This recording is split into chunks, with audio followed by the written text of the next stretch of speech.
All right, hey, I'm Kevin. Hey, I'm Shad. Welcome to Iconic Guitars. We're going to take a little bit today and talk about some finishes. This will be the first in a series of a few of these we're going to do. Today we're going to talk about not a new finish that we're offering, but definitely a new name that we're giving to it. We have inquiries quite a bit, about doing relic guitars and different levels of relic and new old stock, very old stock, all these other terms. So today we're going to take this opportunity to introduce you to what we're now going to be referring to as legacy prepped.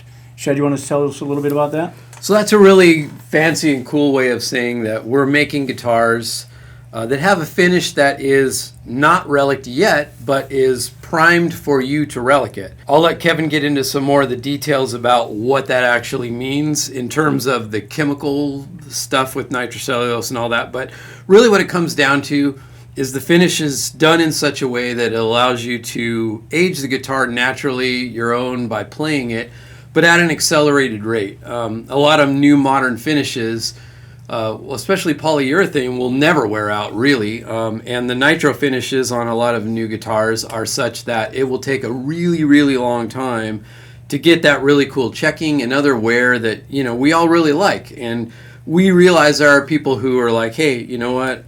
I just want it to look like that from the start. But there's a lot of you guys out there who have asked for a finish that, will age naturally, but also a little faster so that it starts to get some of that really cool wear a little sooner than maybe some other guitars out there would. Yeah, absolutely. It is a conversation that Shad and I have a lot, whether it be with dealers or individuals about, hey, I really like relic finishes, but I don't want you guys to do it. I would like to do that myself. And in doing the legacy prepped finish, it's giving us an opportunity. It is exactly the same process that we take here in the shop prior to beginning the relic process. The beating, if you will, of a guitar to give it that that worn in, worn out, whatever you want to look. But we have a lot of requests for, as I was mentioning, those phrases that, VOS, NOS, whatever it may be. So we're hoping that this will kind of cure a little bit of that mystique behind there because, sometimes you could take a VOS guitar and it could be a little bit more worn than maybe you like it or less, whatever the case may be. So Shad and I are holding a couple instances of what we call the legacy prep finished in nitro. The one I'm holding happens to be in a semi-gloss finish, a little bit of a reduced sheen. And the one that Shad has here on the La Playa is a full gloss top with a satin back, sides, and neck, which we pretty much do this satin finish on all of our necks. It really, really is a nice way to have a very non-sticky finish in the hand position.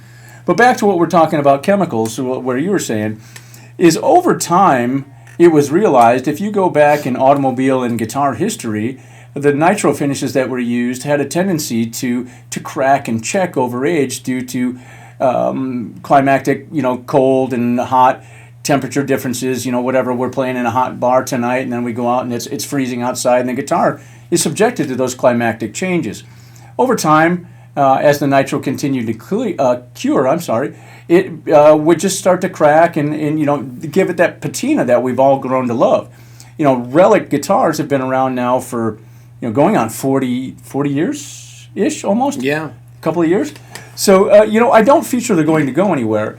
But with this legacy prepped finish, you're able to utilize your own playing style and your own life happenings playing the guitar to ding and relic the guitar on your own. And I think that's something that we've really been questioned about quite a bit.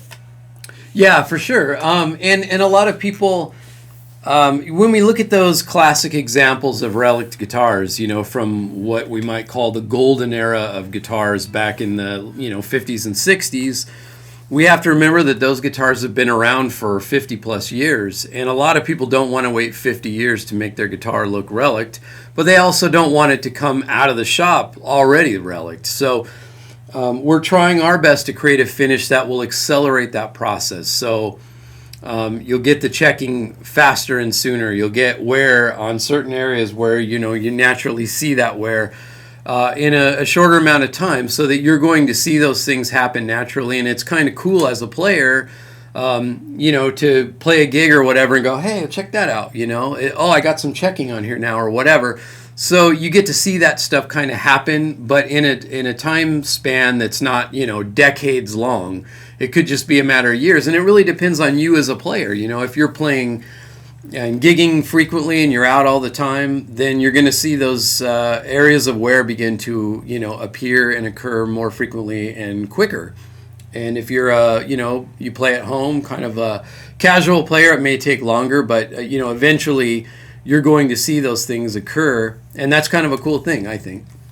Absolutely. If you were the original purchaser or whatever, maybe even bought the guitar secondhand with the Legacy prepped finish, the likelihood is that because we've used a nitro with a reduced plasticizer in it, the checking will naturally occur. It doesn't cause any other, negative impact on the finish other than the fact, as far as adhesion and all the other stuff, it's all still just fine and dandy.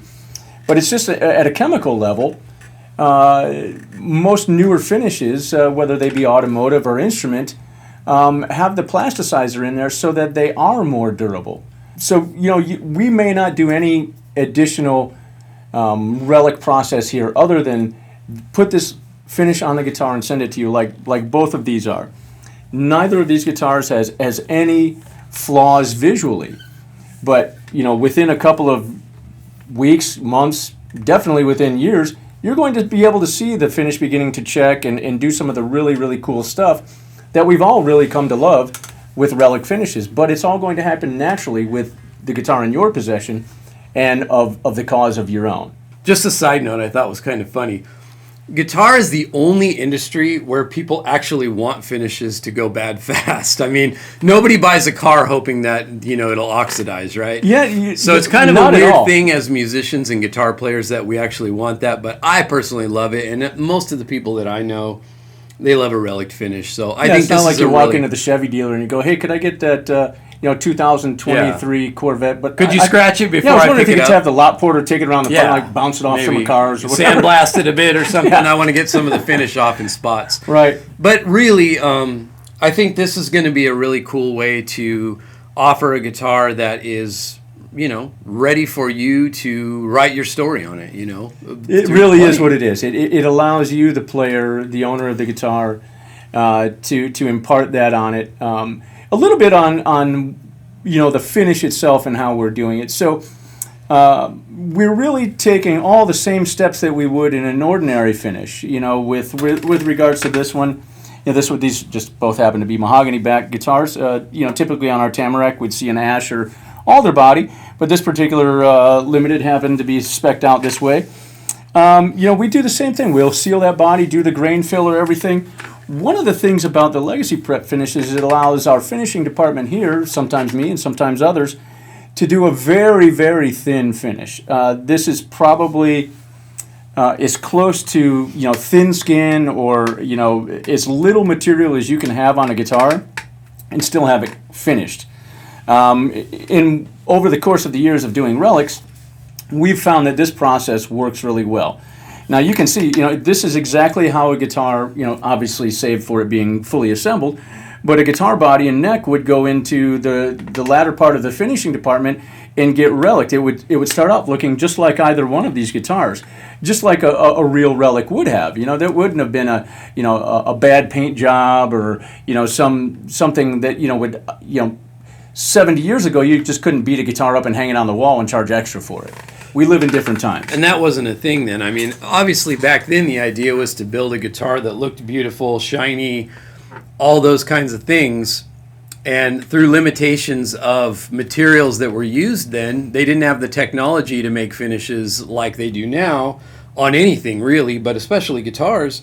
So the relicking thing is really just an accident. It was never an intended thing. I mean, the people who were doing guitar finishes in the beginning were hoping to make a durable finish that would be shiny and look great forever, but we know that didn't happen. It was sort of what to use with the Bob Ross thing, a happy accident. Absolutely. That we have these relic guitars and that we all really love, but keeping in mind that that was never the intention of the original builders, was to make it like, oh, hopefully someday the finish will wear off where you rub your arm and it'll be all cracked up and stuff. We love it, but that was never, again, through limitations of paint materials at the time, that's what we got. So we've tried to kind of recreate that, kind of going backwards in time in a way, because most of the paint materials that you buy nowadays are trying to combat all that, where we're trying to go backwards in time.